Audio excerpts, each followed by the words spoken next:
नमस्कार दर्शक बंधु आपण मान को स्वागत करछि आज एक नुआ अपडेट को नहीं देखंतु खूब शीघ्र आसिया जाउछि नुआ समवाय समिति नीति और ए जो नीति माध्यम रे राज्य सरकार कृषक माननकु एवं ता सहित कार्यरत थिबा प्रत्येक कर्मचारी माननकु नुआ भेटी देबा को जाउछंती।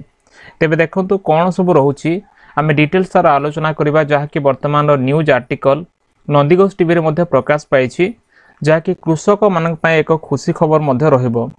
ते दर्शक बंधु आसंतु ए विषय जानिबा ता पूर्व छोटो रिक्वेस्ट यदि प्रथम को आम चैनल देखुथांती चैनल को सब्सक्राइब करी पाखरे थिबा घंटी आइकन प्रेस करी नोटिफिकेशन ऑल उपरे क्लिक करंतु। देखंतु वर्तमान जो न्यूज आर्टिकल आसीछि आर्टिकल हिसाब रे यदि आपण देखिबे नंदीगोष टीवी माध्यम रे ए जो आर्टिकलटा प्रकाश पाइछि जहा कि खूब शीघ्र समवाय नीति परिवर्तन हबा को जाउछि। तेबे आसंत हम जानिबा कोन सब डिटेल्स वर्तमान पय रहउछि यार जो इंपोर्टेंट पॉइंट्स गुडा कोन। देखंतु प्रथम विषय होउछि खरीफ ऋतु पय बरगढ़ जिल्ला रे नवेम्बर 25 रु धान संग्रह आरंभ होउछि जहा कि सरकार नवेम्बर 25 रु बरगढ़ जिल्ला जहा कि हमर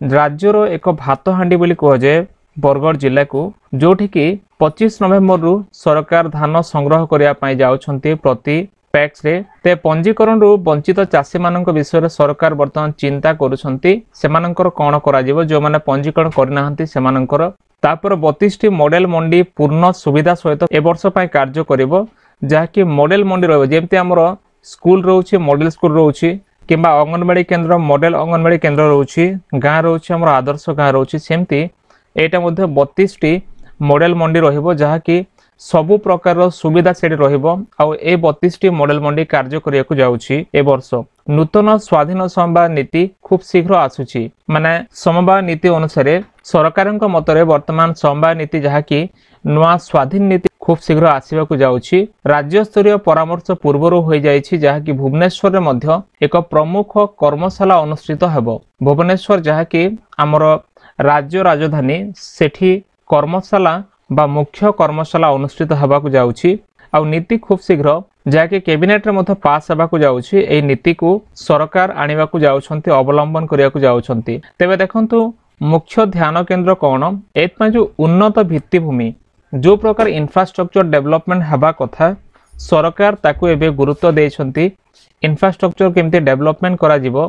केमिति ठीक ढांचे रे ठीक ढंगरे मंडी सब चलिबो ताकू नै कि वर्तमान सरकार चिंता करिसंती। प्रजुक्ति विद्या समन्वय माने टेक्नोलॉजी रो बहुल व्यवहार हबो जहा कि टेक्नोलॉजी यूज करिके जेमिति चासी मानकर पंजीकरण हेबा सहित आधार लिंकेज किंबा अन्य समस्त व्यवस्था हेबा को जाउछि। तेबे ए जो टेक्नोलॉजी रो यूज मध्य प्रबल परिमाण रे वर्तमान हेबा को जाउछि। समस्त पैक्स एवं लैंप्स रे एकीकृत प्लेटफॉर्म माने सबु जगह रे इंटीग्रेट करा जिवो जहा किछि भी हबो सब किछि ऑनलाइन माध्यम रे एकीकृत करा जिवो से भली एक प्लेटफॉर्म क्रिएट करिया को जाउछंती। स्वच्छता ऊपर मध्य गुरुत्व देछंती जहा कि कृषक माने केमिति ऋण पाइबे ता सहित आधार संयोग केमिति बाध्यतामूलक करा जिवो सेमानकर कोनोसी प्रॉब्लम जेपर न हुए ता पई सरकार एक गुरुत्वपूर्ण निष्पत्ति नेबा को जाउछंती जहा कि स्वच्छता ऊपर ट्रांसपेरेंसी ऊपर से मेंटेन करिया को जाउछंती। तेबे समस्त समाज समाज जो अछि तांकर जो गोष्ठी गुडा को संघ गुडा को अछि सेमानंको पई बिल्डिंग्स गुडा को आवश्यक से सब देबा को जाउछंती। ता सहित सीसीटीवी बाध्यतामूलक सीसीटीवी प्रति मंडी रे वर्तमान व्यवहार हबो प्रति चासी मान पई तांकर स्वच्छता पई एवं समस्त विषय पई सीसीटीवी रो आवश्यक अछि बोली सरकार ए नीति अनुसार बाध्यतामूलक करिया को जाउछंती। तेबे देखंतु सहयोगी जो माने अछंती हमर महासंघ माने सेमाने मध्य दाबी करथिले सरकार को जो दाबी दउछंती सेमानकर दाबी अनुसार समस्त समवाय कर्मचारी जेते कर्मचारी अछंती कार्यरत कर्मचारी मानकर सरकारी दरमा भली तांकर दरमा लागू पय वर्तमान कुहा जाउछि। तापर कर्मचारी मानकु केडर व्यवस्था अधीन को आनिया पय वर्तमान दाबी रहुछि जहा कि महासंघ मानकर दाबी रहुछि। वर्तमान आसुथिबा रिपोर्ट आकार जदि आपण देखिबे सचिव मानक जो ध्यान अछि वर्तमान पई जो जगह रे माने क्रय करा जिवो तांकर जो धान सब विक्रय होउछि चासी मानकर क्रय समय रे मंडी रे चासी को पई सर्वाधिक सुविधा केपरि सुनिश्चित करा जिवो सेमाने जेपरि कि तांकर सब सुविधा पाई परिबे एथि पई ए वर्ष पई ध्यान देबार निष्पत्ति नेछंती। सरकारक वर्तमान मध्ये एभली नीति आसिया को जाउछि। 2021 रे केंद्र सरकार सहयोग को एक पृथक मंत्रालय भाबरे घोषणा करथिले ताको एबे सरकार कैबिनेट रे अनेक विषय को पास करिया को जाउछंती। ए जो नुआ राजनीति अछि हम जे देखिबा तार लक्ष्य रहउछि ग्रामीण अर्थनीति को सुदृढ़ करवा केमिति गाँव स्तर में इकोनॉमिक सबू डेवलपमेंट हम बा स्ट्रॉन्ग हम स्ट्रेंथन हम ताकू नहीं सरकार बर्तमान प्लानिंग करिसंती आ जोटा उद्योगिता पई सृष्टि करबा उद्योगिता माने जोटा एंटरप्रेन्योर सब अछंती जो माने कि ए व्यवसाय करी के तांकर बिजनेस करूछंती जहाँ भी ए ऊपर मध्य दृष्टि देछंती बाजार को केमती स्थिर रखिबा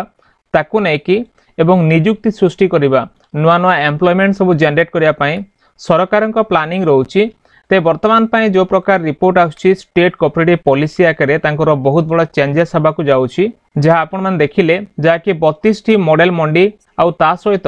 25 तारिख को धान किणा बरगटू आरंभ करिकी सरकार सब प्रकार जहाँ भी इम्प्लीमेंटेशन करबा कथा सब किसी करबा जाउछंती तेबे आपण मानकर मतामत को निश्चय कमेंट सेक्शन में लिखि जणांतो फ्रेंड्स। वर्तमान सरकार को ए जो नुआ समवाय नीति आसीची या फल सरकार चाषी मानकर उन्नति करेंगे किंबा कौन सब कमी रहुची आपण मानक मतामत निश्चय कमेंट सेक्शन में लिखि जणांतो। वर्तमान डबल इंजिन सरकार ओडिशा पई केते ठीक बा को काम पई फेलुअर आपण निश्चय निजर मतामत दियंतु फ्रेंड्स। तेबे एतला वर्तमान रो चाषी मान पई एक अपडेट जदि वीडियो भल लागे वीडियो को लाइक करंतु चैनल को सब्सक्राइब करनथले एबे सब्सक्राइब करी पाखर थिबा घंटे आइकन को मध्य दबाई रखंतु। देखा हबो नेक्स्ट वीडियो रे। धन्यवाद।